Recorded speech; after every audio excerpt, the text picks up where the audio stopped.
السلام علیکم ورحمۃ اللہ وبرکاتہ۔ ماہ ذوالحجہ کی فضیلت اور اس سے متعلق بعض اعمال کا بیان۔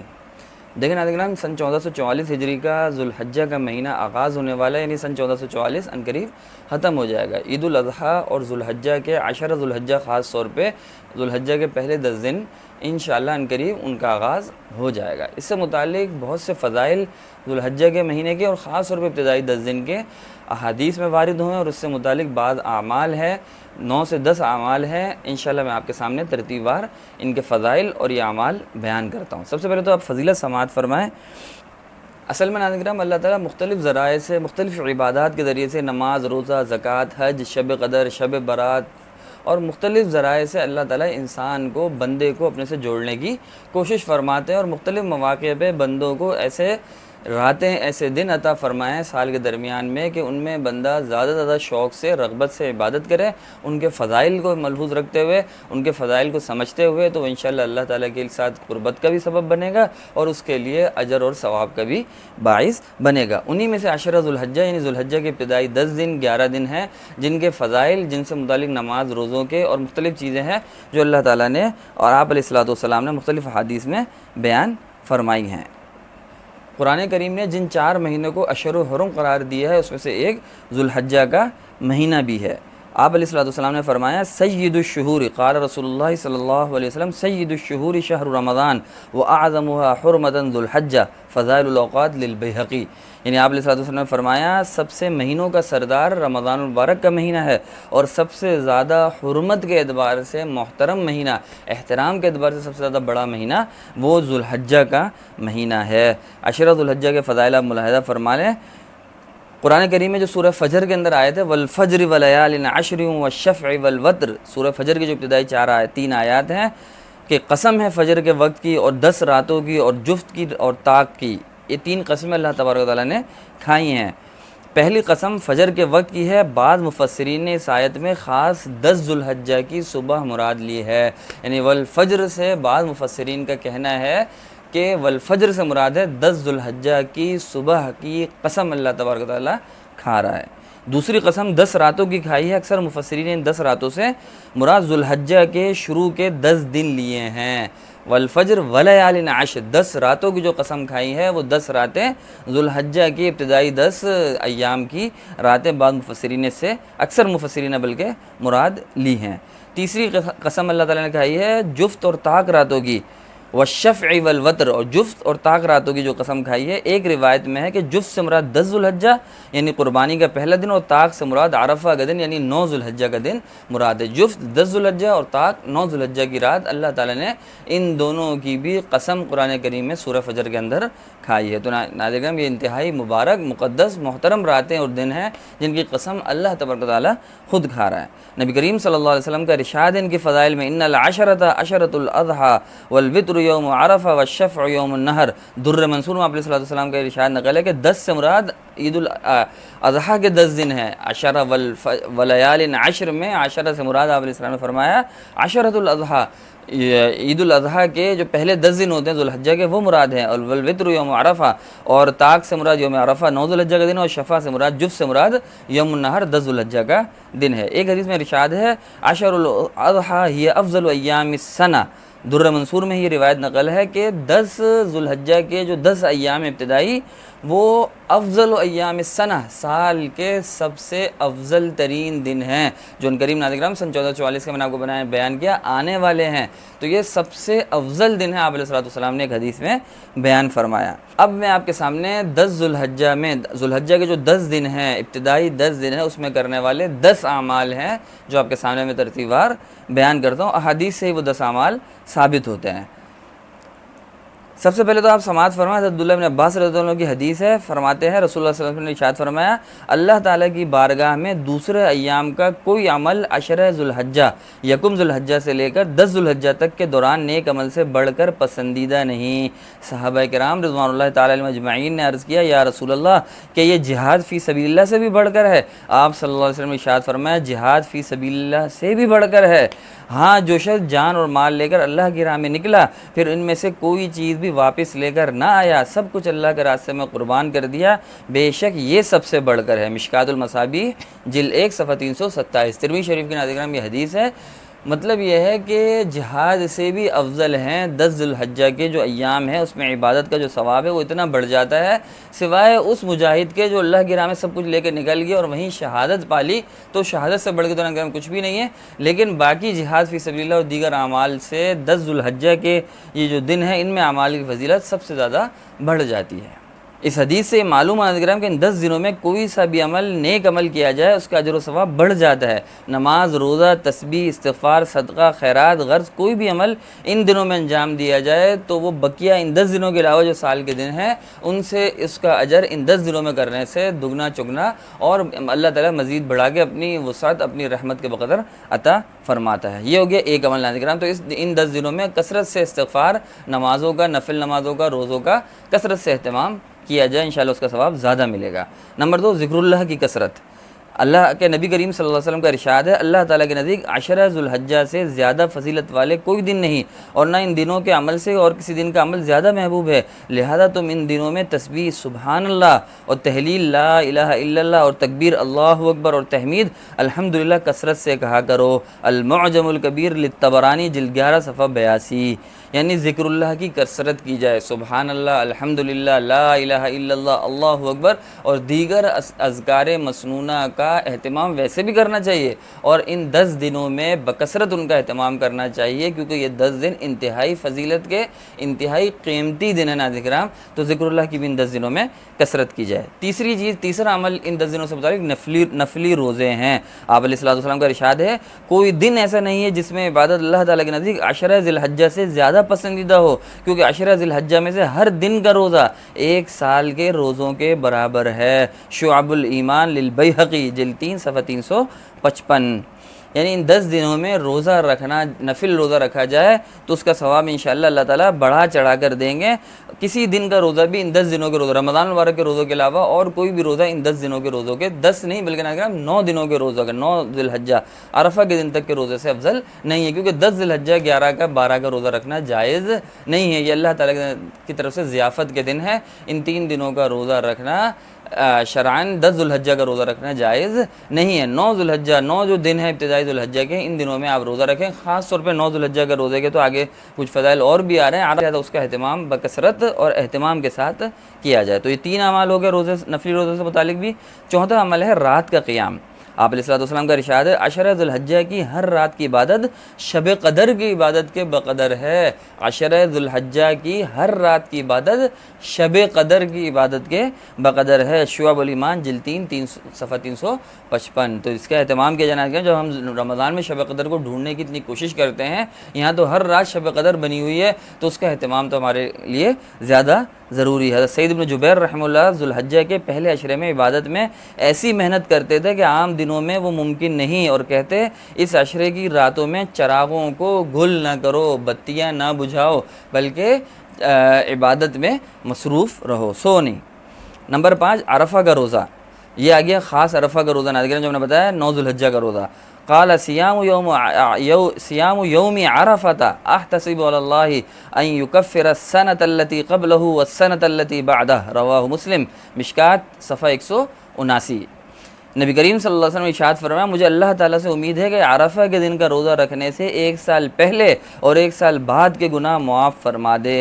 یہ اتنا اہم روزہ ہے ناظرین، 1 سال پہلے کے اور 1 سال بعد، یعنی 2 سال کے گناہ اس روزے کے ذریعے سے، 9 ذی الحجہ کے روزے کے ذریعے سے معاف ہو جا رہے ہیں۔ ایک مسئلہ یہاں یہ ذہن نشین کر لیں کہ 9 ذی الحجہ کا روزہ رکھنا مستحب ہے، فرض یا واجب نہیں ہے۔ اگر کسی کو ضعف کا خطرہ ہے، حاجی وغیرہ سے متعلق بتا رہا ہوں کہ اگر ضعف کا خطرہ ہے، 10 ذی الحجہ کو ظاہر بات ہے حج کے اعمال انہوں نے انجام دینا ہے، تو ایسا حاجی اس روزے کو نہ بھی رکھے تو کوئی ایسی قباحت نہیں ہے، ثواب کا کام ہے، نہیں بھی رکھتا تو کوئی حرج اور کوئی مشقت یا کوئی گناہ کا کام یا اس پہ طعن و تشنیع جائز نہیں ہے۔ عام بندہ جس کے لیے کوئی اور مصروفیت نہیں اور اگلے دن ویسے اس نے قربانی کا گوشت کھانا ہی ہے اور اس کے لیے تو کوئی اگلے دن روزہ ہے بھی نہیں، تو وہ تو 9 ذی الحجہ کا عام انسان اہتمام کرے، عام افراد اہتمام کریں۔ حاجی سے متعلق فقہا نے بیان کیا ہے کہ اس نے کیونکہ 10 ذی الحجہ کو بہت سے اعمال حج بھی انجام دینا، تو ضعف کا خدشہ ہو تو نہ رکھے، خدشہ نہ ہو تو حاجی بھی یہ روزہ رکھ لے۔ علامہ حسکفی رحمہ اللہ صاحب در المختار الدر المختار میں فرماتے ہیں المستحب عرفہ، مستحب ہے عرفہ کے دن کا روزہ بھی، ولو لحاجن، اگر اور حاجی کے لیے بھی مستحب ہے، لم تضعف، جو اس کو کمزور نہ کرے، کمزور اضعاف، کمزوری کا تضعف سبب نہ بنے۔ قال ابن عابدین، مشہور محشی در مختار کے علامہ شامی علامہ ابن عابدین، اس کے تحت فتاوی شامی میں فرماتے ہیں لم یضعف ای کان لا یضعف، یعنی اس کو کمزور نہ کریں الوقوف بعرفات، وقوف عرفہ سے، اور اس کی ولا یخل بالدعوات، جو ادعیہ جو اعمال کرنے عرفات میں، اس سے اس کے لیے 9 ذو الحجہ کا روزہ مخل نہ بنے۔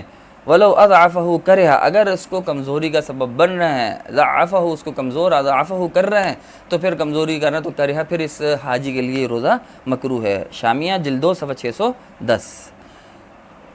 قال رسول اللہ صلی اللہ علیہ وسلم، عرفہ کے روزے سے متعلق ایک اور حدیث سماعت فرمائے، ما من یوم اکثر من ان یعتق اللہ فیہ عبدا من النار من یوم عرفہ وانہ لیدنو ثم یباہی بہم الملائکہ فیقول ما اراد ہؤلاء۔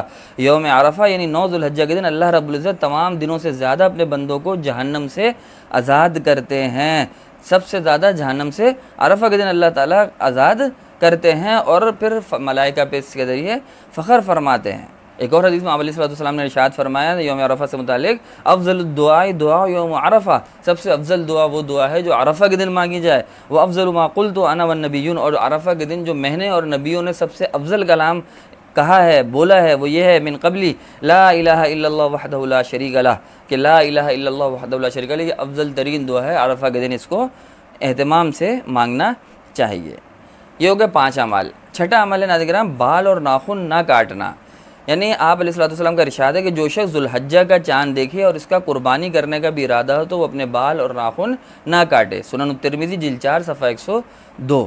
عن ام سلمہ رضی اللہ تعالیٰ عنہ عن النبی صلی اللہ علیہ وسلم قال من رأى ہلال ذی الحجہ واراد ان یضحی فلا یأخذن من شعرہ ولا من اظفارہ، جو ذوالحجہ کا چاند دیکھ لے اور اس کو قربانی کرنے کا ارادہ ہو تو اس کو چاہیے کہ وہ اپنے بال اور ناخن نہ کاٹے۔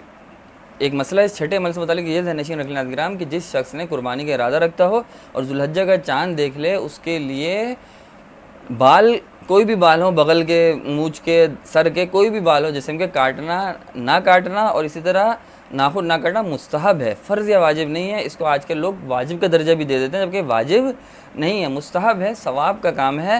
لیکن اگر کوئی کاٹ بھی لیتا ہے تو کوئی ایسا بڑا گناہ یا ایسا کوئی عمل نہیں ہے کہ اس کے اوپر لعن طعن شروع کر دیا۔ مستحب ہے، بہتر ہے، ثواب کا کام ہے کہ وہ ناخن اور بال نہ کاٹے۔ لیکن ایک دوسرا مسئلہ بھی آپ سماعت فرمائیں، اگر زیر ناف بال ہیں اور ان پہ 40 دن گزر چکے ہیں اور ایک شخص نے نہیں کاٹے ہیں تو ان کا کاٹنا واجب ہے، اور نہ کاٹنا میں نے بتایا ان 10 دنوں میں مستحب ہے۔ اگر یہ 10 دن آگے اور وہ نہیں کاٹ سکا ان سے پہلے اور 40 دن گزر چکے ہیں تو واجب ہے، تو واجب پہ عمل کرنا ضروری ہے اور ان بالوں کو وہ کاٹے گا۔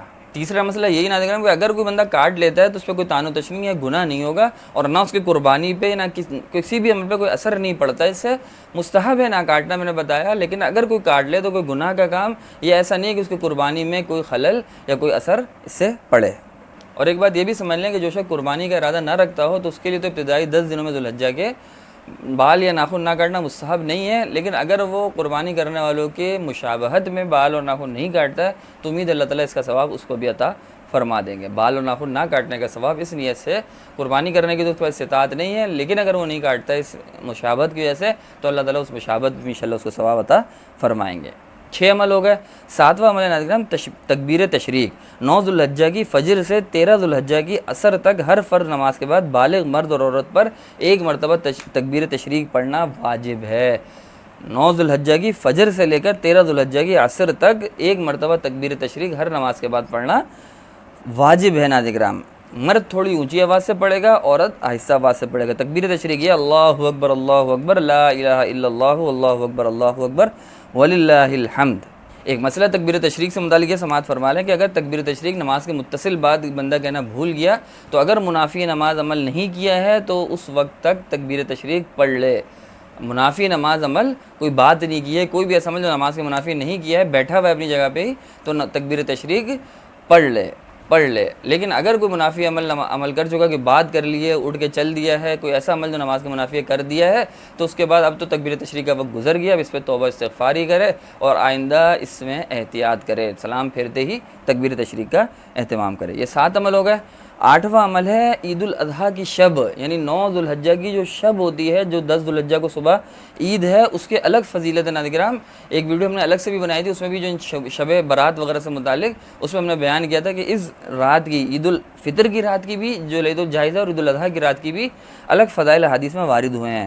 تو وہ کیا ہے؟ ارشاد نبوی ہے، جس شخص نے دونوں عیدوں یعنی عید الفطر اور عید الاضحیٰ کی راتوں کو ثواب کی یقین رکھتے ہوئے زندہ رکھا تو اس کا دل اس دن نہ مرے گا جس دن لوگوں کے دل مردہ ہو جائیں گے۔ ترغیب و ترہیب جلد 2 صفحہ 98۔ مزید فضائل بھی آپ نے اس کے جاننے ہو تو ہماری ویڈیو لیلۃ الجائزہ سے متعلق، عید الفطر کی رات سے متعلق، اس میں ہم نے عید الاضحیٰ کی رات کے بھی بعض اور فضائل بھی ہیں وہ بھی بیان کیے ہیں۔ لہذا اس رات میں بھی عبادت کا مزید اہتمام کیا جائے۔ جو 9 ذوالحجہ کی رات ہے وہ تو بہت ہی مقدس دن ہے ناظرین کرام۔ 9 ذوالحجہ کا جو دن ہے، عرفہ کا دن ہے ناظرین کرام، اس میں روزہ رکھنا الگ مستحب ہے۔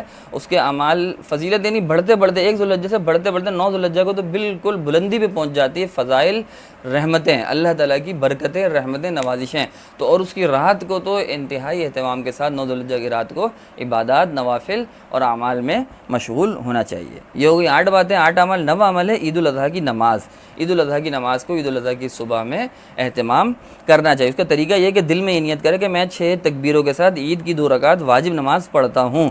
نیت کے مذکور الفاظ زبان سے کہنا ضروری نہیں ہے، دل سے بھی کہہ لے تو کافی ہے۔ نیت کر کے ہاتھ باندھ لے اور سبحانک اللہم وبحمدک پوری ثنا پڑھے، آخر تک پڑھ لے کر 3 مرتبہ اللہ اکبر کہے اور ہر مرتبہ تکبیر تحریمہ کی طرح دونوں ہاتھ کانوں تک اٹھائے۔ تکبیر کے بعد ہاتھ لٹکا دے، تیسری تکبیر کے بعد ہاتھ باندھ لے اور اعوذ باللہ اور بسم اللہ پڑھ کر کوئی سورت اور سورہ فاتحہ اور سورت پڑھے اور جو ہے رکوع اور سجدے دونوں سجدے کر کے کھڑا ہو جائے۔ دوسری رکعت میں پہلے سورہ فاتحہ اور سورت پڑھ لے اور اس کے بعد 3 تکبیریں اس طرح کے ہے، وہی ہاتھ اٹھا کے 3 تکبیریں کہتا جائے، ہاتھ چھوڑتا جائے، لیکن یہاں تیسری تکبیر کے بعد ہاتھ نہ باندھے بلکہ ہاتھ لٹکائے اور پھر چوتھی تکبیر کہہ کر رکوع میں چلے جائے۔ پہلی رکعت کی جو چوتھی تکبیر تھی اس میں تو ہاتھ باندھنا ہے تیسری تکبیر کے بعد، لیکن اس کی تیسری تکبیر میں ہاتھ نہیں باندھے گا، ہاتھ چھوڑ دے گا اور چوتھی تکبیر میں رکوع میں چلا جائے گا۔ تو گویا کہ ثنا کے بعد بالکل ابتدا میں 3 تکبیریں ناظرین کرام عید کی نماز میں، اور 3 تکبیریں ہیں اگلی دوسری رکعت کی، گویا کہ سورت اور سورہ فاتحہ اور سورت پڑھنے کے بعد ہیں، کیونکہ پہلے کی ابتدا میں ہے، دوسرے کے اختتام پہ ہے، دوسری رکعت کے۔ یہ 3 اور 3 6 تکبیریں عید الاضحیٰ کی نماز میں پڑھنی ہے۔ 9 اعمال ہو گئے۔ 10واں عمل ہے قربانی کا۔ آپ علیہ السلام کا ارشاد ہے 10 ذوالحجہ کے دن جانور کا خون بہانے سے بڑھ کر اللہ تعالیٰ کے بندے کا کوئی عمل بہتر نہیں ہوتا۔ یہ قربانی کے جانور قیامت کے دن اپنے سینگوں، کھروں اور بالوں سمیت آئیں گے، خون کے زمین پر گرنے سے پہلے اللہ کے ہاں اس کا ایک مقام ہوتا ہے، لہذا تم یہ قربانی خوش دلی سے کیا کرو۔ مشکات المصابیح جلد 3 صفحہ 1086۔ یعنی عید الاضحیٰ کے دن 10 ذوالحجہ کے دن قربانی سے افضل کوئی عمل نہیں ہے۔ کوئی سیکولر، کوئی لادین، کوئی بے مذہب انسان آپ کو اگر یہ کہتا ہے کہ کولر میں پانی ڈال دینا اور فلاں نیک عمل کر دینا، غریب کی شادی کر دینا زیادہ افضل ہے، تو آپ اس کو وَإِذَا خَاطَبَهُمُ الْجَاهِلُونَ قَالُوا سَلَامًا کے تحت یا تو سلام کر دیں یا اس کو کہیں کہ میرے نبی کا ارشاد ہے کہ اس دن عید الاضحیٰ کے دن قربانی کرنے سے زیادہ افضل کوئی عمل نہیں ہے۔ یہ قربانی بھی فقیر کے لیے ہی ہے، جس فقیر کو پورے سال گوشت کھانا نصیب نہیں ہوتا وہ عید الاضحیٰ کے دن گوشت کھاتا ہے۔ گوشت کھائے یا نہ کھائے، اللہ کا حکم ہے، ہمارے نزدیک وہی افضل ہے، وہی بہتر ہے۔ اسی میں کوئی نہ کوئی حکمت ہے جو اگر کسی بے دین بے مذہب کو سمجھ نہیں آ رہی، اس کو سمجھ آئے یا نہ آئے، اللہ تعالیٰ اللہ کے حبیب کو سمجھ آئی ہے، ہر مسلمان کو سمجھ میں آئی ہے، اور اسی پہ عمل کرنا ہم سب کی عاقبت دنیا آخرت کے لیے افضل ہے۔ یہی ہم سب کے لیے بہتر ہے، دنیاوی حساب سے بھی، اخروی حساب سے بھی۔ دیگر نیک اعمال کے لیے دیگر پیسے، دیگر رقم موجود ہے، دیگر صدقات، دیگر ذخائر، دیگر وسائل، دیگر ٹرسٹ موجود ہیں۔ ہر شخص ہر کام کر رہا ہے، لیکن عید کے دن اس نے یہ کام کرنا ہے، ایک کام دوسرے کام کا متبادل نہیں بن سکتا، اور سارے کام، ساری شادیاں غریبوں کی اور سارے کام عید الاضحیٰ کی قربانی پہ ہی یاد آ جانا، ان چند روپوں پہ ہی یاد آ جانا، یہ اس بات کی علامت ہے کہ ہمدردی غریب سے نہیں ہے، بلکہ نفرت اسلام سے ہے، بغض اسلام کے حکم سے ہے۔ ہمدردی غریب سے ہوتی تو پیسے سب کے پاس بہت ہے، وہ ان دیگر پیسوں سے، دیگر صدقات سے، دیگر رقموں سے غریبوں کی مدد کر بھی رہے ہیں لوگ، کرنے والے کر بھی رہے ہیں۔ اعتراض کرنے والا اعتراض کرے گا، اس کو اعتراض کرنے دے، میں نے بتایا یا تو قالوا سلامہ کہہ کے آگے بڑھ جائیں، یا اس کو آپ علیہ السلام کا ارشاد سنا دیں کہ آپ نے فرمایا 10 ذوالحجہ کے دن قربانی سے افضل کوئی عمل نہ ہے۔ نہ ہو سکتا ہے۔ تو یہ گویا کہ خلاصہ کلام یہ 10 اعمال نکل گئے۔ سب سے پہلے یہ کہ قربانی کرنے والے کے لیے 10 ذوالحجہ کا چاند نظر آنے کے بعد بال اور ناخن نہ کاٹنا مستحب ہے۔ نمبر 2، ذوالحجہ محترم مہینوں میں سے اس سے کہ پہلے 10 دنوں کی فضیلت سال بھر کے عام دنوں سے زیادہ ہے۔ تیسرا، ان 10 دنوں میں ہر نیک عمل کا اجر ثواب دوسرے دنوں کے بنسبت زیادہ ہے۔ چوتھا، پہلے 9 دنوں میں کسی بھی دن روزہ رکھنا خاص ثواب رکھتا ہے۔ عرفہ یعنی 9 ذوالحجہ کے روزے کی فضیلت زیادہ ہے کہ 2 سال کے گناہ معاف ہو جاتے ہیں۔ عرفہ کے دن دعا بہترین دعا ہے۔ اس کے بعد ان 10 راتوں کی عبادت شب قدر کی عبادت سے بہتر ہے۔ نمبر 6، عرفہ یعنی 9 ذوالحج کے فجر سے 13 ذوالحجہ کے عصر تک ہر فرض نماز کے بعد تکبیر تشریق پڑھنا مرد اور عورت پر واجب ہے۔ نمبر 7، عید الاضحیٰ کے دن نماز عید واجب ہے۔ اور نمبر 8، قربانی ان دنوں کا خاص اور محبوب ترین عمل ہے۔ لہذا ان اعمال کا ذوالحجہ کے ان 10 دنوں کو قیمتی بنانے کا اہتمام کریں، عبادات میں مشغول ہوں، قربانی کریں، تکبیر تشریق پڑھیں، روزے رکھیں، نمازیں پڑھیں، اپنے اعمال کو اللہ تعالیٰ کی بارگاہ میں قبول کروائیں۔ انشاءاللہ اللہ تعالیٰ ہم سب کا حامی ناصر ہو۔ ویڈیو پسند آئی ہو تو اس کو دوبارہ دیکھیں، لائک کریں، شیئر کریں۔ اپنا خیال رکھیے گا۔ السلام علیکم ورحمۃ اللہ وبرکاتہ۔